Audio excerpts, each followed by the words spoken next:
Have you ever lost your erection during penetration? Have you ever felt that everything was going well, and suddenly, without warning, your erection started to fade? Have you ever wondered why this happens, even when you feel desire, even when you are attracted to your partner? Do you want to understand how to prevent this from happening again? Do you want to know what you should never do if you want to maintain a strong and stable erection? And most importantly, do you want to learn how to maintain a consistent, reliable erection throughout sexual activity from a medical and physiological perspective? If so, this video is for you. I'm Dr. César Noval Font, plastic surgeon and medical director of Clínica NEF, with clinics in Spain, Miami, and Mexico.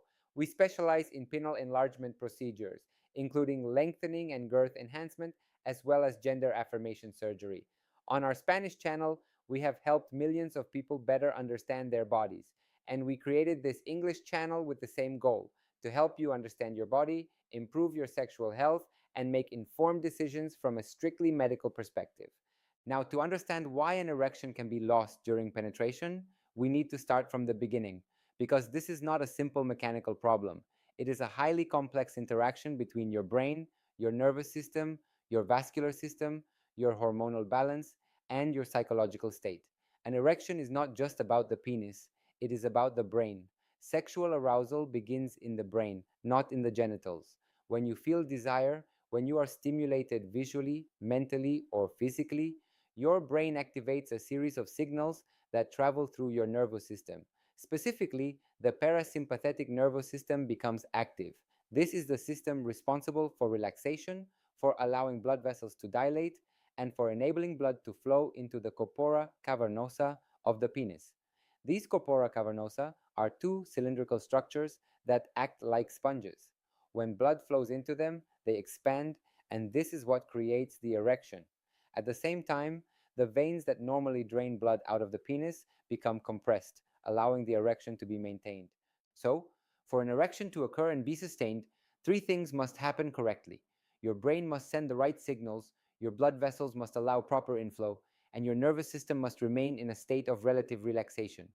Now, here is the key point that most men do not understand. The system that allows an erection to happen is extremely sensitive to stress. The moment your body activates the sympathetic nervous system, the system responsible for alertness, anxiety, and performance pressure, everything changes. Blood flow becomes less efficient, the signals from the brain are disrupted, and the body prioritizes survival over reproduction. This means that even if you have desire, even if you are physically capable, your body can interrupt the erection. This is why many men experience a very specific situation. They can achieve an erection initially, but they cannot maintain it during penetration. At the beginning, there is excitement, novelty, stimulation, the brain is engaged, and the erection appears naturally. But as soon as penetration begins, something changes. Attention shifts, awareness increases, thoughts appear. Am I doing it right? Will I last long enough? What if I lose my erection? And at that exact moment, the focus moves away from sensation and into evaluation. You stop experiencing and you start analyzing. And this is where the problem begins. Because the more you try to control the erection, the more you interfere with the very mechanism that allows it to exist. This creates a feedback loop. You become aware of your erection. You monitor it, you try to maintain it consciously, and in doing so, you activate the wrong system in your body. This is one of the most common causes of erection loss during penetration: performance anxiety. And it does not require a traumatic experience. It can begin with a single episode. You lose your erection once, perhaps due to fatigue, alcohol, or distraction. That experience creates a memory. The next time you remember it, you become cautious, slightly tense, more attentive, and that slight tension is enough to disrupt the balance. Now, beyond psychological factors, we must also consider the physiological side. Erections are fundamentally vascular events. Blood must flow efficiently into the penis and remain there. If there is any issue affecting vascular function, maintaining an erection becomes more difficult.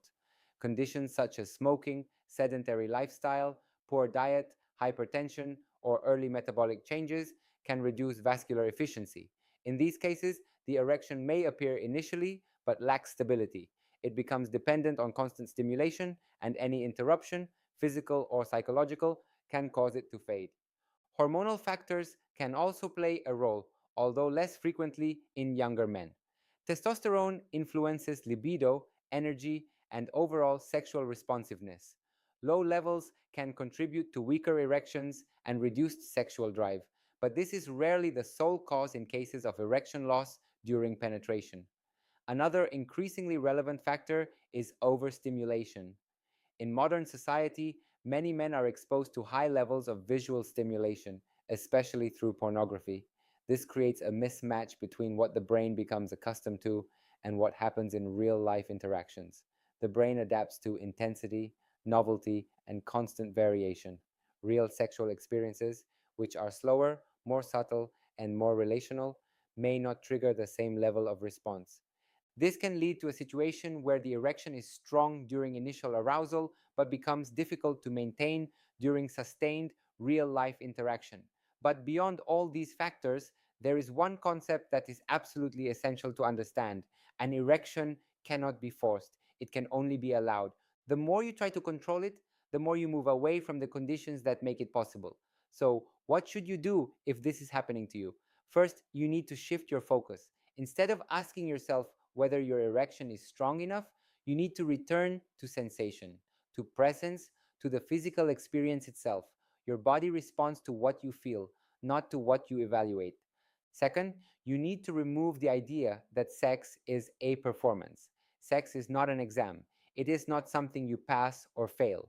The moment you introduce performance criteria, you introduce pressure, and pressure is incompatible with the physiological state required for erection. Third, you need to take care of your physical health, your vascular system, your hormonal balance, your energy levels. All of these directly influence your sexual function. Regular exercise, proper sleep, and good nutrition are not optional. They are fundamental components of sexual health. At the same time, there are certain things you should avoid if you want to maintain stable erections. You should avoid excessive self monitoring. Constantly checking whether you are hard enough is one of the fastest ways to lose your erection. You should avoid rushing into penetration without sufficient arousal. Many men skip the natural progression of arousal and expect the body to respond instantly. This creates instability. You should avoid relying on external stimulation patterns that are not realistic. If your brain becomes conditioned to very specific types of stimulation, it may struggle to respond in different contexts. And most importantly, you should avoid interpreting this situation as a failure, because the meaning you assign to the experience determines how your body will respond the next time. If you interpret it as a problem, as something abnormal, as something that defines you, you create tension. If you understand it as a common, explainable, and treatable situation, you create space for recovery. This is a medical issue, not a personal defect. And like any medical issue, it requires understanding, not judgment. In clinical practice, we see this every day. Men who are completely healthy, with normal anatomy, normal hormonal levels, and no structural problems, but who experience erection loss due to a combination of psychological and physiological factors. And the good news is that in most cases, this can be improved significantly once the underlying mechanisms are understood. Because when you understand what your body needs, you can start creating the conditions for it to function properly. And that is the real goal, not to force performance, but to restore natural function. If you found this information useful, subscribe to the channel. Here, we focus on male sexual health from a medical and professional perspective, helping you understand your body and improve your quality of life without myths, without misinformation, and without unnecessary pressure.